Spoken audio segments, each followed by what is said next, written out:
Começamos mais um culto e meu convite para você é que você possa declarar quão grande é o nosso Deus. Que o Deus que nós reconhecemos em Cristo Jesus, nosso Senhor e Salvador, no Espírito Santo que habita o seu coração. Então peça ao Senhor que você se concentre naquilo que você está para fazer, adorar a Deus, porque culto a gente não assiste, né? Culto a gente presta ao Senhor. Então vamos começar louvando a Ele com este cântico.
Vamos fechar os olhos e falar com o Senhor. Que alegria, Pai, é estarmos juntos para celebrarmos ao Teu santo nome, para sermos lembrados das Tuas preciosas promessas para as nossas vidas, da Tua palavra, Senhor, que nos abençoa, que nos alimenta, que abre os nossos olhos, que enche o nosso coração de esperança. Tempo de culto, Senhor, tempo de louvor, tempo de celebração. Celebração da nova vida que o Senhor entregou graciosamente na pessoa do Teu Filho Jesus Cristo em favor de cada um de nós. Obrigado, Deus. Obrigado pela liberdade que temos de fazer isso. Obrigado pelo privilégio que temos neste encontro com o Senhor. Abençoa a Tua igreja neste tempo, toca o nosso coração, que ao término deste culto aqui comunitário, a nossa vida seja tocada, transformada pelo Senhor. É a nossa oração, agradecidos no nome do Teu Filho Jesus Cristo, Pai.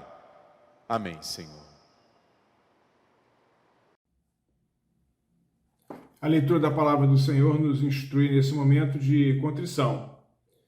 E ela está registrada no Evangelho de João, dos versos de 19 a 23. Acompanhe com a sua Bíblia, ou na descrição do texto que vai aparecer no vídeo. Vamos ler a palavra do Senhor.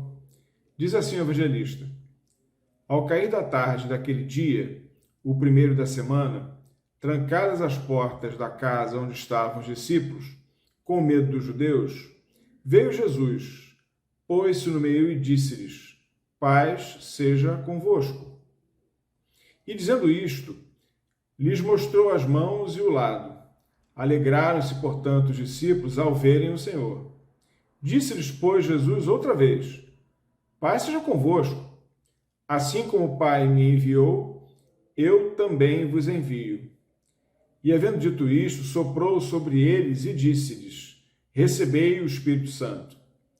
Se de alguns perdoardes os pecados, são-lhes perdoados.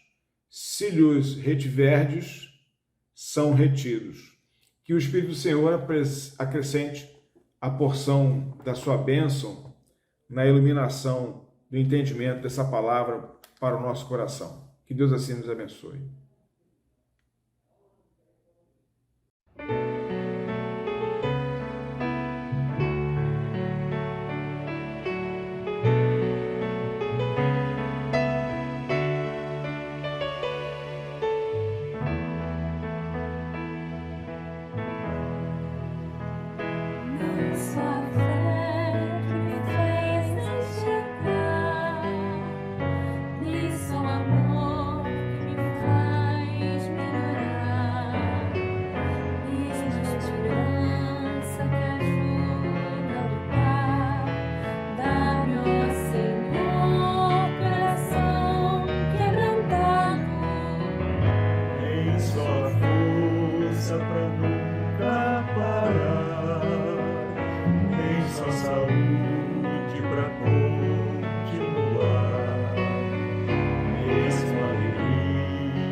que ajuda a lutar.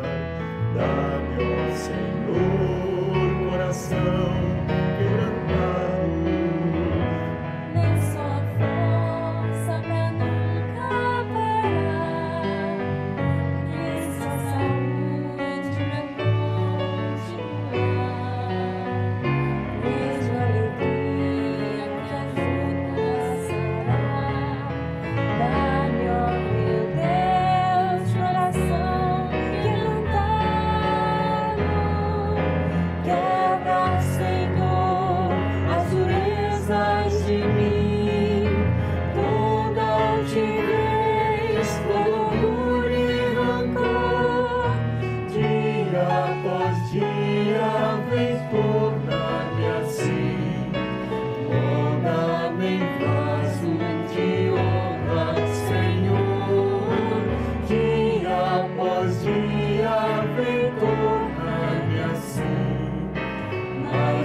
Lida a palavra do Senhor através do presbítero Eduardo Gouveia, nós somos chamados nesta hora à oração, a colocar o nosso coração, abrir o nosso coração diante de Deus, intercedendo por aqueles que têm colocado o seu pedido ali no boletim da nossa igreja. Eu recomendo você fortemente que abra o boletim, leia os nomes dos irmãos, das irmãs que ali estão, gente da igreja, gente das nossas famílias, nossos amigos, irmãos e irmãs que carecem de saúde, carecem de cuidado, carecem de emprego, tantos pedidos, e nós temos colocado estes nomes semana após semana diante do Senhor. Nós vamos orar primeiramente de forma silenciosa e depois eu vou orar por mim e por você também. Feche seus olhos, falemos com o Senhor.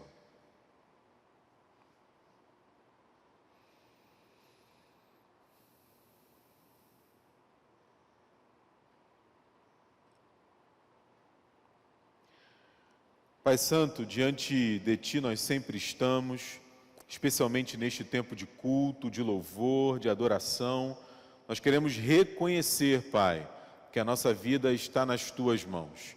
E isso inclui, claro, o Teu perdão que nos chega graciosamente através do sacrifício do Teu Filho Jesus Cristo, sem o qual não poderíamos chegar como chegamos agora, Senhor, ousadamente à Tua presença, intercedendo, agradecendo, bendizendo ao Teu santo nome, Pai. Nos lembrando, Senhor, em primeiro lugar, da nossa própria vida, das nossas necessidades que o Senhor conhece e conhece muito bem, do pecado, Deus, que precisa ser confessado e perdoado, da bênção, Senhor, que o nosso coração aspira e Tu conheces tão bem. Ah, Deus, toma as nossas vidas nas Tuas mãos. Mas como igreja, Senhor, não pensamos apenas em nós mesmos, é claro que não. Sempre nos achegamos diante do Senhor em comunidade, Pai. Lembrando que somos responsáveis uns pelos outros. Por isso, colocamos diante de Ti, Pai, aqueles que têm compartilhado os seus pedidos, as suas angústias, as suas necessidades, as necessidades que os Teus filhos e Tuas filhas têm, do milagre do Senhor nas suas vidas, Pai.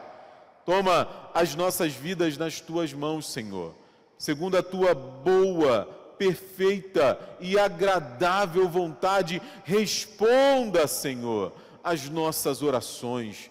Dá que o nosso coração tenha sempre essa certeza, esta confiança que Tu estás agindo em todo o tempo em nosso favor, Pai. Não nos deixe, Deus, pensar nem por um instante que não Te importas, que estás longe de nós. Pelo contrário, a Tua palavra nos lembra e nos diz e nos ensina que Tu és Emanuel. Tu és Deus conosco em todo tempo, até a consumação dos séculos. Abençoa-nos assim, Pai. Abençoa os Teus filhos, as Tuas filhas, com o coração aberto diante do Senhor nesta hora. Nós oramos agradecidos no nome do Teu Filho Jesus Cristo. Amém, Senhor.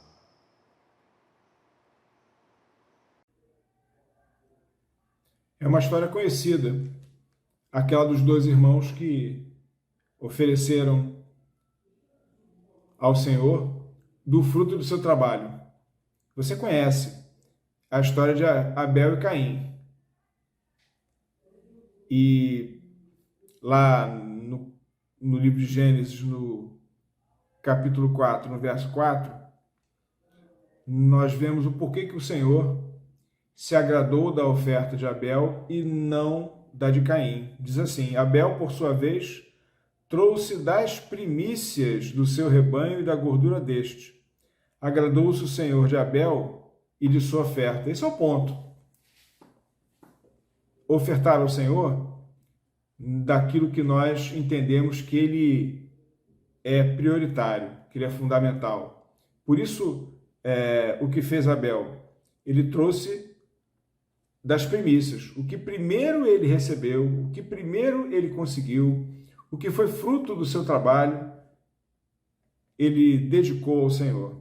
Nesse instante de dedicação, de dízimos, ofertas, sobretudo, corações e vidas, fica mais uma vez, querida igreja do Botafogo, a lembrança e a boa exortação que vem da palavra de Deus, que nós possamos consagrar a nossa vida primeiramente ao Senhor. Temos tantas coisas para fazer, tantas inserções no mundo, tantas oportunidades, e em todas elas, em todas as circunstâncias, que o Senhor seja o primeiro, que as primícias daquilo que Deus nos dá em nossas mãos, que nós possamos consagrar ao altar de graça, de glória do Senhor. Vamos participar desses santos de dedicação, de dízimos, de ofertas, ajudando, participando, partilhando desse ministério que a igreja tem desenvolvido, de pregação do reino de Deus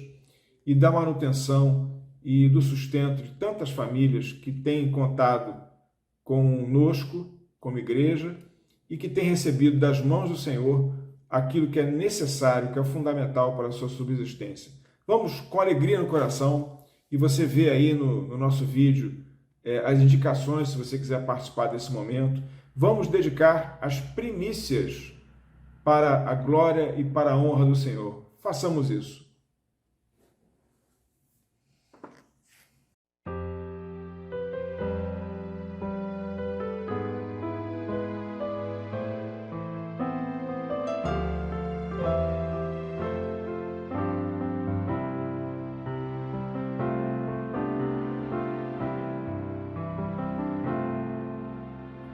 Único que é digno de receber a honra e a glória, a força e o poder, ao Rei eterno, imortal, invisível, mais real, a Ele ministramos o louvor. Ao único que é digno de receber a honra e a glória, a força e o poder, ao Rei eterno, imortal, invisível, mais real, a Ele ministramos o louvor.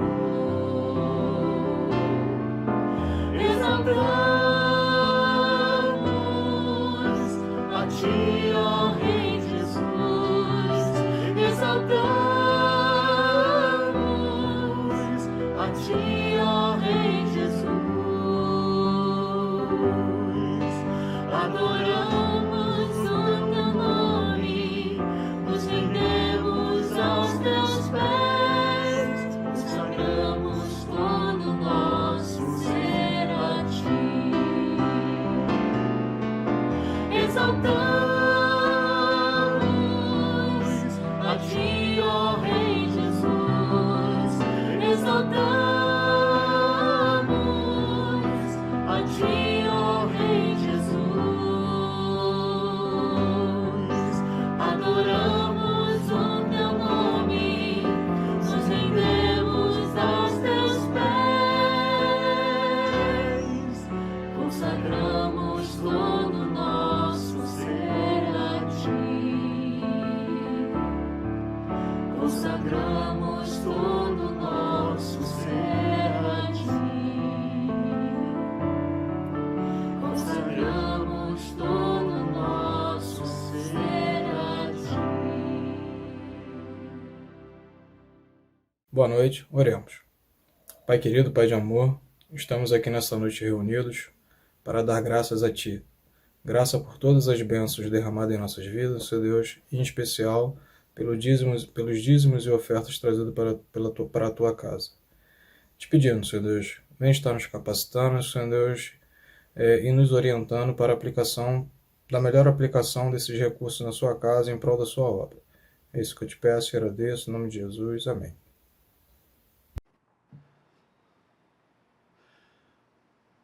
Bem, irmãos, chegamos nesse momento de reflexão, onde leremos a palavra do Senhor e seremos edificados pela exposição da palavra. O texto de hoje é o texto de Hebreus, Hebreus do capítulo 2, versos 14 a 18. Eu queria convidar você a essa leitura, você pode abrir aí na sua casa, Hebreus 2, 14 a 18.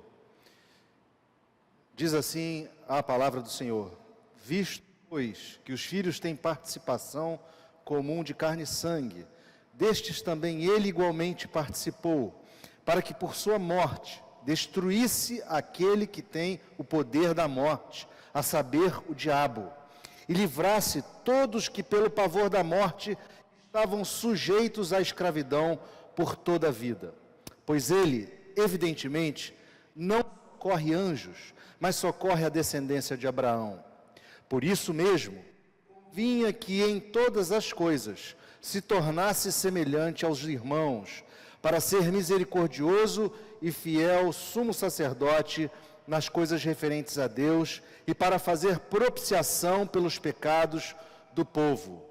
Pois naquilo que ele mesmo sofreu, tendo sido tentado, é poderoso para socorrer os que são tentados. Vamos ter uma palavra de oração. Até aqui a palavra do Senhor foi lida. Deus, obrigado, Senhor, pela leitura da Tua palavra. A nossa oração neste momento é para que o Senhor nos edifique o coração através dela, que o Senhor possa nos fortalecer, possa nos alimentar, possa, ó Deus, trabalhar o nosso interior, de modo que ao final dessa reflexão saiamos fortalecidos, saiamos, ó Deus, com uma fé renovada, saiamos, ó Deus, olhando para frente sem medo, sem temor, por sabermos que Tu estás conosco, por sabermos que o Senhor caminha conosco. É a nossa oração, o nosso pedido, fala conosco, em nome de Jesus. Amém. Meus irmãos, o nosso tempo tem sido marcado por 3 difíceis agendas. Uma agenda de morte, uma agenda de maldade e uma agenda de pecado. Sinceramente, não há como vivermos hoje simplesmente ignorando essas agendas. Elas nos acompanham diariamente, elas nos afetam significativamente. Como não estarmos emocionalmente abalados diante de tantas mortes no nosso país, que parecem cada vez mais próximas, notícias de parentes, de amigos, que se vão, ceifados por uma doença que até o momento é indomável, né? Eu creio que sejamos ou estejamos todos muito assustados e amedrontados diante de tantas mortes. Como não termos ou não sermos abalados também diante de tanta violência nas nossas cidades, no nosso país, em tantas famílias? Vivemos numa cidade com sérios problemas de violência, irmãos. Parece que o mal impera em todos os níveis da sociedade e da população. A violência urbana, ela nos amedronta, ela nos tem feito reféns. Como não nos incomodarmos diante de uma expressão cultural cada vez mais tomada de devassidão, sem freios morais, banaliza os valores cristãos, os valores da família, que desvaloriza a mulher, que coisifica a mulher como objeto de consumo, uma cultura que faz apologia da libertinagem. E nós muitas vezes nos sentimos moralmente encurralados, sincero, diante de tanta relativização daquilo que é santo, daquilo que é certo, daquilo que faz parte dos bons costumes. Nós precisamos admitir que nós vivemos amedrontados como refém dessas agendas e carecemos de alguém que nos socorra, que nos liberte delas. Essas agendas que mencionei, elas não nos deveriam pegar de surpresa, porque elas foram de muito tempo nos avisadas, foram a nós avisadas. O apóstolo João, escrevendo no 1º século, já havia advertido na primeira epístola, dizendo que de fato o mundo jaz no maligno. O próprio Senhor Jesus nos ensinou a orar, a oração do Pai Nosso, dizendo: livra-nos do mal. E não é surpresa vermos tanta violência entre pessoas e nações. Eu não quero dizer com isso que devamos ser insensíveis a essas questões, mas infelizmente, o que nós poderíamos esperar de um mundo longe de Deus? Jesus mesmo nos advertiu que nos últimos dias, por se multiplicar a iniquidade, o amor se esfriaria de quase todos. No sermão que ele proferiu lá em Mateus 24. Meus irmãos, porém há uma boa notícia. E essa notícia é o Evangelho. Há uma agenda maior e mais poderosa do que essa que nós estamos falando, uma agenda de amor que vem nos socorrer. Porque na plenitude dos tempos, Deus se fez um de nós, veio em nosso resgate. Jesus Cristo nasceu, viveu, morreu e ressuscitou ao terceiro dia, inaugurando uma agenda paralela, uma agenda de vida, uma agenda de bondade, uma agenda de libertação do medo. Portanto, este texto da carta de Hebreus vem nos contar sobre essa agenda. E eu gostaria de propor, então, que o tema da nossa meditação nesta noite fosse o seguinte: Cristo, nossa agenda, nosso socorro. Como devemos ler a carta aos Hebreus, irmãos? O texto da carta aos Hebreus vem anunciar, na sua essência, a supremacia de Cristo sobre todas as coisas e a plenitude da sua redenção. A linguagem usada pelo autor, que muitos creem ser o apóstolo Paulo, mas muitos outros não concordam que seja ele, há uma série de divergências aí, mas na verdade não importa tanto, mas essa linguagem remonta à experiência cerimonial do povo de Deus no Antigo Testamento, com várias comparações entre Cristo, seu ofício sacerdotal e a liturgia levítica. Alguns estudiosos chegam a dizer que essa carta aos Hebreus foi escrita num tempo verbal presente, dá a entender que o escritor presenciava ainda a visão dos sacrifícios no próprio templo de Jerusalém. Portanto, a carta nos fala, nos resume que Cristo é a consumação e o cumprimento de todas as promessas e figuras do antigo serviço levítico. Cristo é o sumo sacerdote, Cristo é o sacrifício. Mas este trecho em particular, ele vem nos mostrar uma sequência de eventos que estabelecem a nossa agenda e o nosso socorro em Cristo. O verso 14 nos diz que Cristo veio participar de nossa natureza de carne e sangue. Irmãos, a palavra-chave aqui é participar. No original, koinoneo, que é a mesma palavra usada para comunhão. Jesus Cristo veio comungar da nossa realidade, tomar parte da nossa natureza, nasceu como um de nós, se fez gente e habitou entre nós, cheio de graça e de verdade. Cristo abandonou a sua glória, se esvaziou do seu poder e se humilhou, revestindo-se da limitação peculiar a todos nós. Paulo, quando escreve aos Filipenses, lá no capítulo 2, ele nos diz que a si mesmo Cristo se esvaziou, assumindo a forma de servo, tornando-se em semelhança de homens e reconhecido em figura humana. E a si mesmo se humilhou, tornando-se obediente até a morte e morte de cruz. Mas por que isso foi necessário? Por que foi necessário essa vinda do Messias, essa vinda do Cristo? Porque entre nós e Deus, irmãos, havia uma inimizade, um abismo relacional. A queda dos nossos primeiros pais, relatada no Gênesis, o pecado original, ele introduziu a morte na vida de todos os filhos de Adão, um abismo entre os homens e Deus. Paulo, quando escreve aos Romanos, nos diz que pela ofensa de um só, e por meio de um só reinou a morte.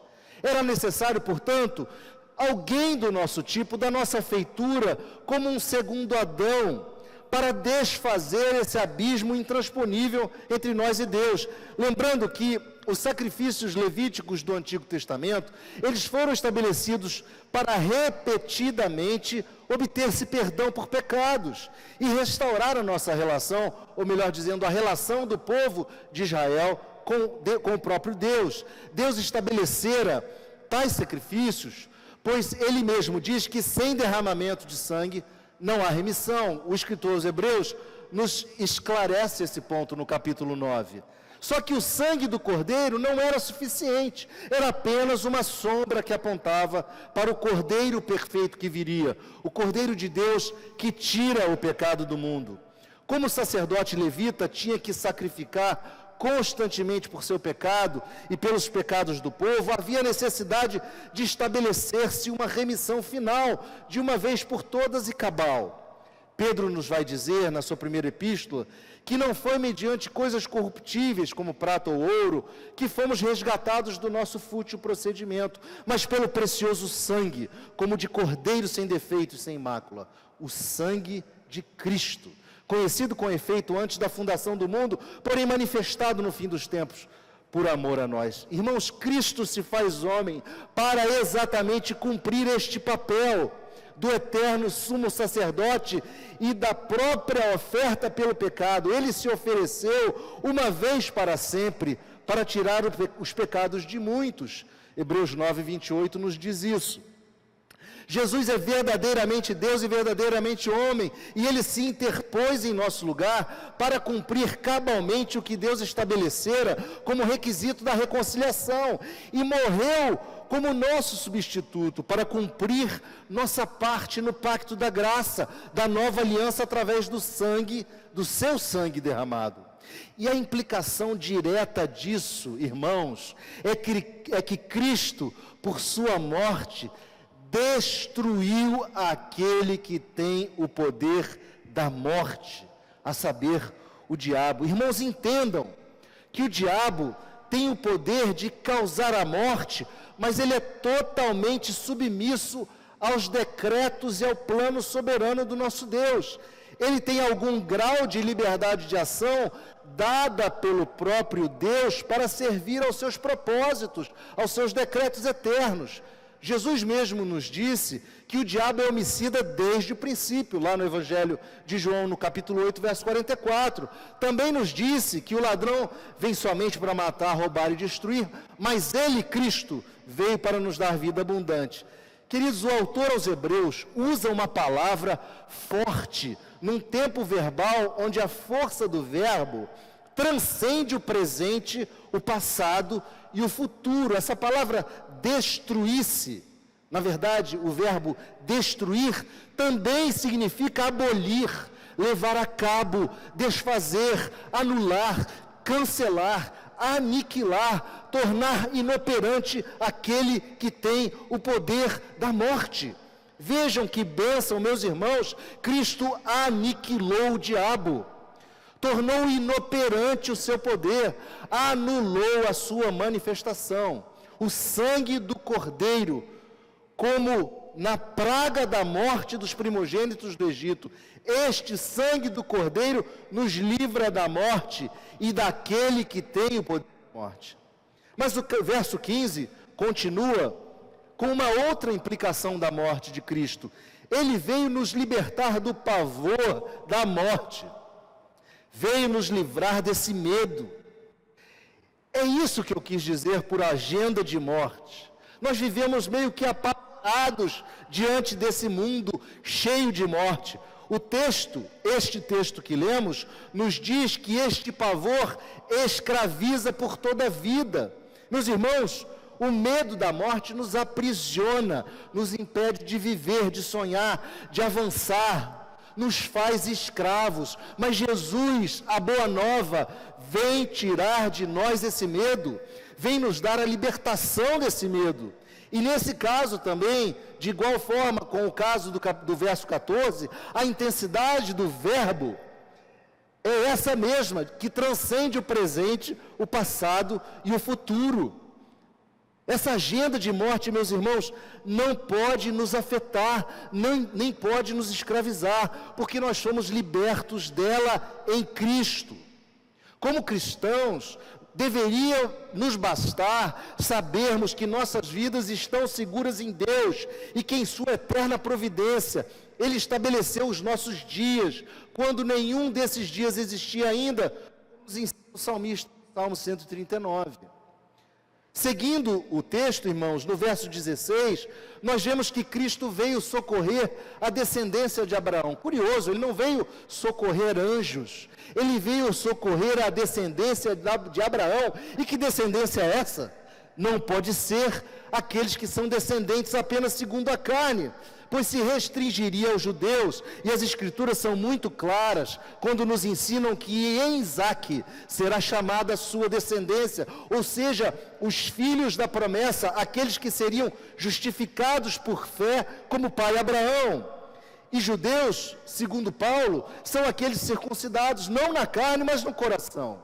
Jesus vem socorrer, irmãos, a descendência de Abraão, não segundo a carne, mas segundo o Espírito. Descendência essa da qual eu e você fazemos parte. Nós somos considerados filhos da promessa, porque em Isaque fomos considerados filhos da promessa, aqueles que creram, aqueles que foram justificados por fé, mesmo não sendo herdeiros segundo a carne.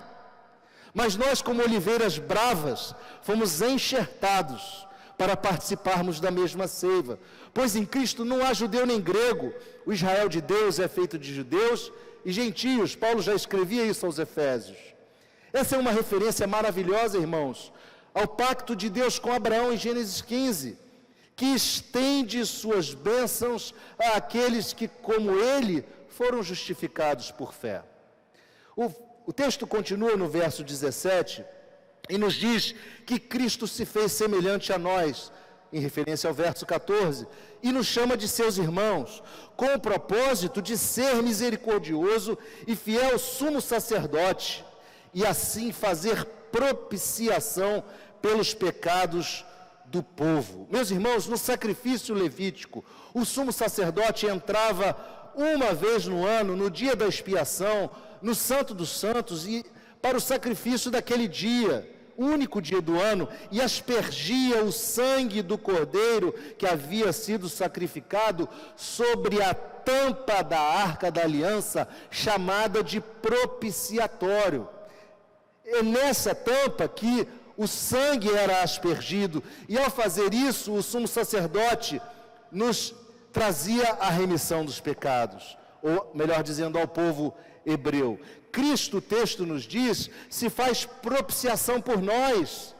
O autor aos Hebreus traça até esse paralelo lá no capítulo 9, quando ele diz assim: quando, porém, veio Cristo como sumo sacerdote dos bens já realizados, mediante o maior e mais perfeito tabernáculo, não feito por mãos, quer dizer, não desta criação, não por meio de sangue de bodes e de bezerros, mas pelo seu próprio sangue, entrou no Santo dos Santos, uma vez por todas, tendo obtido eterna redenção. Portanto, se o sangue de bodes e de touros e a cinza de uma novilha, aspergidos sobre os contaminados, os santificam, quanto à purificação da carne, muito mais o sangue de Cristo, que pelo Espírito eterno a si mesmo se ofereceu sem mácula a Deus, purificará a nossa consciência de obras mortas para servirmos ao Deus vivo. Irmãos, nossos pecados foram purgados, foram apagados, e em Cristo nós somos justificados, e não pesa mais sobre nós a condenação. E essa atitude de Jesus implica, ou tem implicações, no último verso desse nosso trecho, o verso de número 18, porque Cristo, ao sofrer por nós, diz a palavra, foi também tentado em todas as coisas, até as últimas consequências. O seu sofrimento nos purificou das obras mortas, resultantes dos nossos tropeços, resultantes da nossa fraqueza em relação às tentações. E, tendo mantido-se fiel a Deus, Cristo, sem pecado, Ele mesmo é capaz de socorrer as nossas almas pecadoras. Nós, como sendo aqueles alvos da tentação, Cristo nos socorre quando formos tentados. Ele vem em nosso socorro na hora do teste, na hora da prova. Lembremos que tentação é uma palavra que não está relacionada apenas com as coisas da tentação da carne, mas também com as provações da vida. Cristo vem nos socorrer nessa hora, nesse momento em que vacilamos, em que tropeçamos, em que temos medo das tentações. Irmãos, Cristo nos socorre desse pavor de cairmos em tentação. Nós precisamos nos lembrar do texto do apóstolo Paulo, quando escreve aos Coríntios no capítulo 10, dizendo: não vos sobreveio tentação que não fosse humana, mas Deus é fiel e não permitirá que sejais tentados além das vossas forças. Pelo contrário, juntamente com a tentação vos proverá livramento, de sorte que o possais suportar. Meus irmãos, nós não precisamos nos assustar com essa agenda de pecado do mundo que nos cerca. Nós precisamos sim nos lembrar que somos tentados por nossas próprias cobiças, mas que Deus nos dá também o livramento. Cristo vem em nosso socorro para nos livrar da tentação. Eu queria concluir esse sermão com 3 aplicações práticas para o nosso dia a dia. A primeira delas é a seguinte: nós não devemos ter medo do diabo, nem da morte. Cristo veio em nosso socorro para isso, para nos libertar deste medo. O diabo já está derrotado, o texto é claro, nos diz, Jesus o aniquilou aquele que tem o poder da morte. Jesus anulou, tirou todo o efeito do medo dessa morte. Meus irmãos, nós podemos dizer, debaixo dessa libertação de Cristo: ó morte, onde está a tua vitória? Ó morte, onde está o teu aguilhão? Meu querido irmão, minha querida irmã, olhe para a vida sabendo que o Senhor da vida está com você. Se a sua hora chegar, diga amém, pois a redenção está próxima. Não tenha medo da morte, pois a sua vida está segura nas mãos de Deus. Mas a segunda aplicação é que Cristo nos socorre, pois tem aliança conosco. Meu irmão, minha irmã, Jesus Cristo não socorre a anjos, Ele socorre a gente de carne e osso, os seus irmãos. Ele socorre a descendência de Abraão. Nós somos seus irmãos, filhos da promessa, filhos da aliança. Deus tem uma aliança conosco, essa aliança é irrevogável, pois ela se estabeleceu através de um mediador, e esse mediador é Cristo, e Cristo cumpriu as estipulações dessa aliança. O justo padeceu pelo pecador. Esta aliança da graça, feita por Deus através de Jesus, nos dá a redenção e o socorro necessário para as nossas aflições. E a terceira e última aplicação é que Cristo nos socorre em nossas tentações. Meus irmãos, Jesus tem o poder de nos socorrer quando somos tentados. Nós não precisamos ter medo dessa agenda do pecado que nos cerca, pois o próprio Senhor nos dá livramento. Precisamos lembrar do que está escrito aqui no texto da carta aos Hebreus, no capítulo 4, verso 5, onde diz: porque não temos sumo sacerdote que não possa compadecer-se das nossas fraquezas, antes foi ele tentado em todas as coisas, a nossa semelhança, mas sem pecado. Meus irmãos, Cristo conhece as nossas fraquezas, sabe exatamente onde tropeçamos, sabe exatamente os passos em falso que damos, sabe exatamente, ó Deus, as nossas limitações. Deus conhece as nossas limitações, e Ele há de nos socorrer assim. Portanto, clamemos por Cristo, clamemos pelo Senhor, e Ele nos livrará, Ele nos socorrerá. Cristo é o nosso socorro. Que Deus possa abençoar você, que Deus possa fortalecer a sua fé, e que você siga tranquilo na agenda, que é a agenda do Salvador, a agenda do Cristo vivo e ressurreto, a agenda daquele que é o nosso socorro bem presente. Que Deus te abençoe.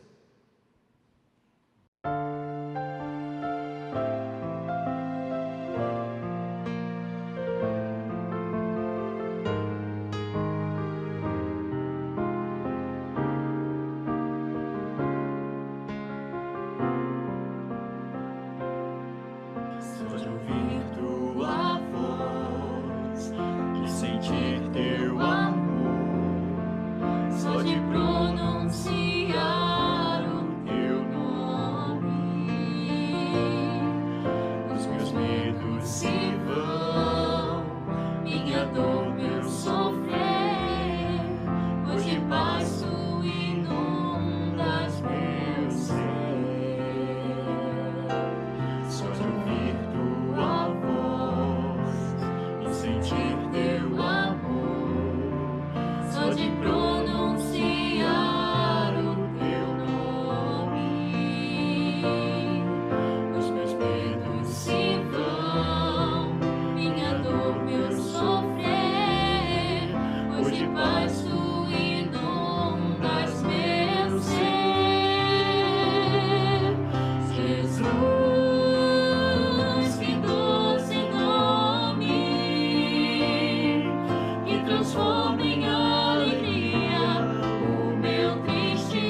que Deus lhe dê uma semana abençoada, que você possa viver nos seus passos, no seu dia a dia, aquilo que você recebeu na mensagem que o reverendo Duas ele trouxe hoje. E agora eu quero te abençoar. Que a graça de nosso Senhor e Salvador Jesus Cristo, que o amor de Deus, o nosso Pai, que a comunhão e as consolações do Espírito Santo sejam convosco e com todo o povo de Deus, desde agora e para todo sempre. Amém.